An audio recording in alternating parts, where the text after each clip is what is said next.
नमस्कार साथियों, मैं हूं आपके साथ डॉक्टर सत्यम कश्यप और आज की इस वीडियो में बात करने जा रहा हूं ब्लड प्रेशर के बारे में। ब्लड प्रेशर क्या होता है, इसकी नॉर्मल वैल्यूज़ क्या होती हैं, कितने टाइप का होता है और इसकी फिजियोलॉजिकल वेरिएशंस क्या होती हैं। फिजियोलॉजिकल वेरिएशन से मेरा मतलब है कि कब कब ये नॉर्मल कंडीशन में घटता है और कब कब बढ़ता है। पैथोलॉजिकल कंडीशंस के बारे में बात नहीं कर रहा हूँ, दोनों के भीतर जो डिफरेंस है आपको पता होना चाहिए। फिजियोलॉजिकल वेरिएशंस यानी कि फिजियोलॉजिकल कंडीशन में कब कब ये बढ़ता और घटता है। इस कंडीशन में हम ब्लड प्रेशर को मापते भी नहीं हैं, तो इसका ज्ञान आपको होना चाहिए। तो ब्लड प्रेशर क्या होता है? ब्लड प्रेशर एक तरीके का प्रेशर होता है ब्लड का, जिसको हम आर्टीरियल ब्लड प्रेशर भी बोलते हैं। मान लीजिए ये एक आर्टरी है, ये इसकी जो लेटरल वॉल होती है, इसकी वॉल पर जो ब्लड एक तरीके का प्रेशर क्रिएट करता है जब ब्लड फ्लो होता है इसमें, और जो प्रेशर क्रिएट करता है वो होता है ब्लड प्रेशर। लिटरली ये जो होता है प्रेशर क्रिएट करता है, जिसको ब्लड प्रेशर या फिर आर्टीरियल ब्लड प्रेशर भी बोलते हैं। 4 टाइप का होता है मेनली ये: systolic blood pressure, diastolic blood pressure, pulse pressure और mean arterial blood pressure. Systolic blood pressure जो होता है, जब सिस्टोल होता है, जैसे कि इसके नाम से ही क्लियर हो रहा है, जब सिस्टोल होता है हार्ट का, यानी कि हार्ट जो होता है सिकुड़ता है और प्रेशर क्रिएट करता है, पंप करता है हार्ट जो है ब्लड को, तो वो होता है सिस्टोलिक ब्लड प्रेशर। ये 120 mmHg होता है नॉर्मल वैल्यू इसकी, और नॉर्मली ये वेरी भी करता है 110 से 140 mmHg तक, पर्सन टू पर्सन डिफर कर सकता है। तो 110 से 140 इसकी नॉर्मल वैल्यू होती है, तो इसमें कोई घबराने वाली बात नहीं होती है। फिर आता है diastolic blood pressure. Diastolic blood pressure होता है मिनिमम ब्लड प्रेशर जो कि डायस्टोल ऑफ द हार्ट में इन्वॉल्व होता है या फिर क्रिएट होता है उस टाइम पे, वो होता है डायस्टोलिक ब्लड प्रेशर। जब हमारा हार्ट डायस्टोल करता है, डायस्टोल का मतलब होता है फैलता है और उसमें ब्लड इकट्ठा होने लगता है, जो पंप करने के लिए इकट्ठा होता है, प्रिपेयर करता है, वो होता है डायस्टोल और ऑफ हार्ट, जो ये होता है 80 mmHg। 60 to 80 mmHg तक ये वेरी करता है, 60 से 80 तक, तो इसमें भी कोई घबराने वाली बात नहीं है। और सिस्टोलिक और डायस्टोलिक में ये अंतर मैं आपको बता देता हूँ। सिस्टोलिक ब्लड प्रेशर होता है मैक्सिमम ब्लड प्रेशर, जो कि सिस्टोल ऑफ द हार्ट के टाइम पे, यानी कि जब हार्ट सिकुड़ता है और पंप करता है तब जो है होता है सिस्टोलिक ब्लड प्रेशर। और डायस्टोलिक ब्लड प्रेशर होता है मिनिमम ब्लड प्रेशर, जो कि डायस्टोल के टाइम पे होता है, वो होता है डायस्टोलिक ब्लड प्रेशर। अब बात करते हैं तीसरे प्रेशर के बारे में, वो होता है पल्स प्रेशर। सिस्टोलिक और डायस्टोलिक ब्लड प्रेशर का जो डिफरेंस होता है वो होता है पल्स प्रेशर, यानी कि एक एवरेज होता है सिस्टोलिक 120 mmHg और डायस्टोलिक 80 mmHg।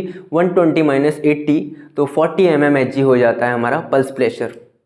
फिर आता है lastly mean arterial blood pressure. तो diastolic blood pressure plus 1/3 of the pulse pressure is called mean arterial blood pressure.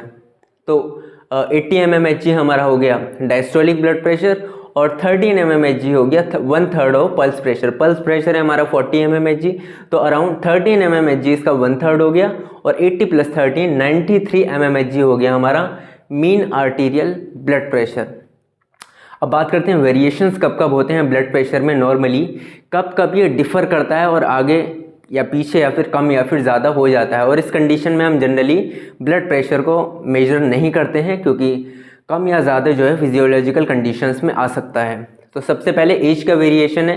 Generally जो न्यू बॉर्न बेबी होते हैं उनमें 70 से 40 mmHg तक, 70 यानी कि सिस्टोलिक, और बाद वाले जो होता है वो होता है डायस्टोलिक प्रेशर। तो न्यू बॉर्न बेबी में इतना होता है, और जैसे जैसे एज बढ़ती है वैसे वैसे थोड़ा थोड़ा बढ़ता रहता है, और प्यूबर्टी के टाइम पे आके 120/80 mmHg हो जाता है। 6 मंथ में हो जाता है 90/50 mmHg। 1 ईयर में हो जाता है 95/55 mmHg, और प्यूबर्टी में मैंने आपको बताया 120/80 mmHg। 50 साल की उम्र के बाद हो जाता है, थोड़ा बढ़ जाता है। नॉर्मल कंडीशन होती है, उसमें घबराने की बात नहीं होती है। फिजियोलॉजिकल कंडीशन में होता है 140/85 mmHg, और 70 की एज की बात हो जाता है 160/90 mmHg। तो ये एज के अनुसार वेरिएशंस होते हैं ब्लड प्रेशर में। फिर होता है सेक्स में। सेक्स में आए तो फीमेल्स में जो होता है मीनोपॉज तक, जब तक फीमेल्स के 48 से 50 साल की एज तक मेंसेस नहीं रुक जाते हैं, तब तक मेल्स की तुलना में 5 mmHg कम होता है आर्टीरियल ब्लड प्रेशर। लेकिन मीनोपॉज के बाद जो मेल्स में होता है वैसे ही फीमेल्स में बराबर हो जाता है आर्टीरियल ब्लड प्रेशर, सेम हो जाता है। इसके बाद आता है डाययूरेनल वेरिएशंस।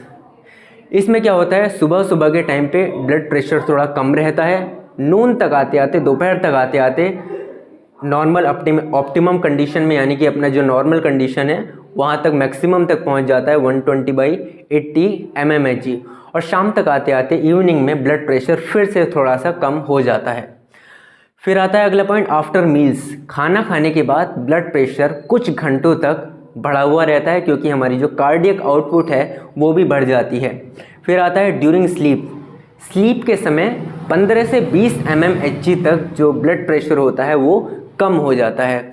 फिर आती हैं इमोशनल कंडीशंस। किसी भी तरीके की एंग्जाइटी होती है या फिर टेंशन होती है तो उस कंडीशन में भी ब्लड प्रेशर थोड़ा बढ़ जाता है। आफ्टर एक्सरसाइज, एक्सरसाइज के टाइम पे जब कोई भी एक्सरसाइज करके आता है तो थोड़ी देर उसको रेस्ट करने देते हैं, कुछ देर के बाद ही उसका ब्लड प्रेशर मेजर किया जाता है। तो एक्सरसाइज की कंडीशन में 20 से 30 mmHg तक जो ब्लड प्रेशर है वो बढ़ जाता है।